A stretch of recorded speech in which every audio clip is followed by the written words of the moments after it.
चंचल जी, मैं आपसे एक चीज़ जानना चाहूँगा। जब बीजेपी को सीटें चाहिए थी, यहाँ से 25 सीटें जो हैं बीजेपी को मिली, जब असेंबली में गए वहाँ पे बीजेपी के विधायकों के सामने पाकिस्तान जिंदाबाद के नारे लगे, तब कोई हरकत नहीं हुई। जब महबूबा मुफ्ती के साथ सरकार बनानी थी तब कोई हरकत नहीं हुई। अब कैसे वो देशद्रोही होगी? जब सरकार बनाई थी तब देशद्रोही नहीं थी। हाँ, मैं बताता हूँ, उसको कभी माफ़ नहीं करना। चंचल जी, उनको घर में नज़रबंद किया गया है, क्या आपको लगता है कि उससे उनको कोई सीख मिलेगी? क्योंकि पहले भी उनको बंद किया गया था, फिर भी कोई सीख नहीं मिली, फिर भी इस तरह की स्टेटमेंट्स आती रही। अब कितने दिन और नज़रबंद रखा जाएगा? क्या फिर से वो इलेक्शन लड़ पाएंगी, नहीं लड़ पाएंगी? भैया ये होता है। आप देख रहे हैं न्यूज़ सर इंडिया और मैं हूं अरफाज अहमद डैंग। आज बाबा चंचल जी हमारे साथ मौजूद हैं और आखिरकार इनकी मनोकामना जो थी वो आज पूरी हुई है। पूर्व सीएम महबूबा मुफ्ती को जो है आज घर में नजरबंद कर दिया गया है और यहाँ पे बाबा चंचल जी जो हैं उसकी खुशी मना रहे हैं। सर, आज यहाँ पे आप जो हैं महबूबा मुफ्ती को जो नजरबंद किया गया है उसकी खुशी यहाँ पे मना रहे हैं, क्या कहना चाहेंगे? इस मौके पर मैं खुशी इस चीज़ के लिए बना रहा हूँ, मैडम महबूबा पूरे भारत में आग लगाने वाली थी। वो सेंट्रल गवर्नमेंट ने मैडम महबूबा को नज़रबंद किया तो वो भारत में जो आग फैलने वाली थी वो उसका बचाव हुआ है। हम चाहते हैं जो भी कोई देशद्रोही है उसको कभी माफ़ नहीं करना चाहिए, वो कोई भी हो। हर इंसान को, हिंदू, मुसलमान, सिख, ईसाई, सब लोगों को भारत में रहने का हक है।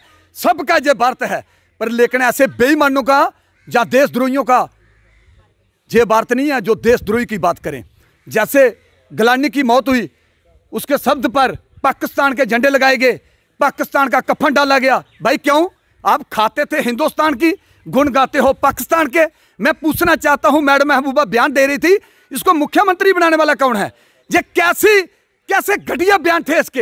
ये साबित करते हैं मैडम महबूबा के बयान और पाकिस्तान का झंडा जो गिलानी की शब्द पर डाला गया और पाकिस्तान ने 3 दिन इसका शोक मनाया। यह साबित करता है गिलानी पाकिस्तानी था और पाकिस्तानी के गुण गाता था, पाकिस्तानी एजेंट था, यह देशद्रोही था। यह साबित करते हैं। चंचल जी, महबूबा मुफ्ती को नज़रबंद जो है सरकार ने किया है, अब उससे पीडीपी को फ़ायदा होगा या नुकसान होगा? बात नुकसान की नहीं है। जो बेईमानी से फायदा लेना चाहता हो ऐसे आदमी को गोली मार देनी चाहिए, जो देश के खिलाफ जाए। ये कुर्सी इसको हिंदुस्तान की चाहिए, राज्य हिंदुस्तान में करती है। द गुण जो तालिबान और पाकिस्तान के गाती है। मैडम महबूबा क्या लगते हैं वो? पाकिस्तान क्या लगता है इसका? तालिबान क्या लगता है? क्यों गुण गाती है? अपने भारत के गुण गाए ना, अपने हिंदुस्तान के गुण गाना, अपनी सेंट्रल गवर्नमेंट के गुण गाना जहां रहती है जे।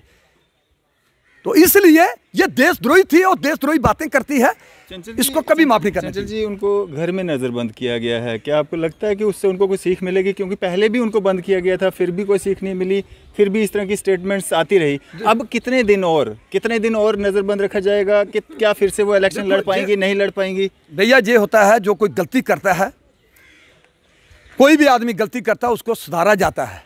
इसको शर्म होनी चाहिए मैडम महबूबा को, फिर ऐसे बयान ना करे। इससे बड़ी निंदा की बात कौन सी हो सकती है जो उसको नज़रबंद किया पूरा भारत देख रहा है। तो ये घटिया बात करती है। पत्थरबाजों का साथ इसने दिया, मिलिटेंटों का साथ इन लोगों ने दिया, हर देशद्रोही का साथ इन लोगों ने दिया है। कश्मीर में इन्होंने पाकिस्तान के झंडे फैलाए। आज बीजेपी गवर्नमेंट ने, सेंट्रल गवर्नमेंट ने, पार्टी प्रेसिडेंट रविंद्र रैना जी ने जगह जगह घर घर कश्मीर में तिरंगा झंडा फैलाया है। अपने भारत का झंडा लगाओ ना, इसमें परेशानी है क्या? ये पाकिस्तान के गुण क्यों गाती है? ये पाकिस्तान की खाती है या हिंदुस्तान की खाती है?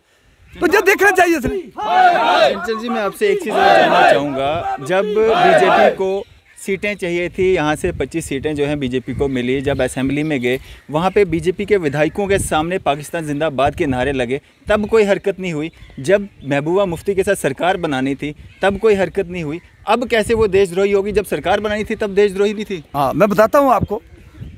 जब जितने चेर इसने सरकार बीजेपी के साथ सरकार बनाने के बाद बिल्कुल ये शांत रही। शांत रहने के बाद इसने एक काला कानून बनाने का फैसला लिया रातों रात। तो बीजेपी ने अपनी सरकार इससे तोड़ दी। क्यों? ये भारत को नुकसान पहुंचाने वाली थी और सारी दुनिया जानती है ये भारत को नुकसान पहुंचा सकती है।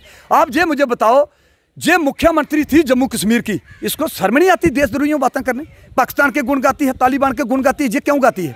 ये अपने भारत के गुण क्यों नहीं गाती? तो ये देशद्रोही है, साबित करती है इस बातों को, वो खुद साबित करती है। अभी परसों बयान दिया था उसने, गिलानी पर वो पाकिस्तान का कफन डाला, उसमें क्या हुआ? वो उसकी लास्ट इच्छा थी, वो क्या जब मरने से पहले बता के गया था पाकिस्तान का कफन मेरे पर डालो? हिंदुस्तान का डालना था ना, जहां हिंदुस्तान की पूरी उम्र खाई। बॉडी कार्ड हिंदुस्तान के चाहिए, कुर्सी इनको हिंदुस्तान की चाहिए, गाड़ी हिंदुस्तान की चाहिए, तो कफन पाकिस्तान का डालते हैं, इनको पाकिस्तान भेजना चाहिए। लेकिन अभी हुआ कुछ भी नहीं ना, नजरबंद करने से कौन सा उनको सजा मिल गई है? जेल में जाती, जैसे आम आदमी, देखिए मेरी बात सुने पहले, जैसे आम आदमी के लिए कानून है, अगर आम आदमी कोई गलती करता है उसको जेल की सलाखों के पीछे डाला जाता है, तो इन नेता लोगों को क्यों नजरबंद करके वीआईपी ट्रीटमेंट दिया जाता है? ऐसा क्यों होता है? बिल्कुल जेल में भी जाएगी, ऐसी कोई बात नहीं। बाकी नजरबंद करनी भैया ये छोटी बात नहीं होती है, ये बहुत बड़ी बात है, बहुत बेइज्जती की बात है, घटिया सोच है मैडम महबूबा की, इसलिए उसको नजरबंद किया गया।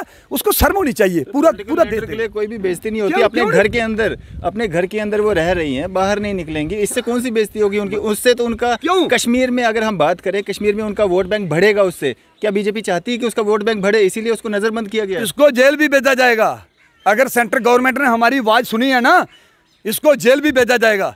इसके जो भी काले कानून, इन्होंने काले कानून में धांधली की है ना, उसको हमारी जो भी हमारी सेंट्रल गवर्नमेंट है वो देखेगी कहाँ कहाँ से नुकसान किया, इसको जेल भी भेजा जाएगा। मुझे उम्मीद है, मैं उम्मीद करता हूँ गवर्नमेंट से। उम्मीद पे दुनिया कायम है। और आज बाबा चंचल जी और इनके साथी जो हैं यहाँ पे खुशियाँ मना रहे हैं, क्योंकि महबूबा मुफ्ती को जो है नज़रबंद किया गया है उनके ही घर में। फिलहाल देखते रहिए न्यूज़ 17 कैमरामैन शाहनवाज के साथ।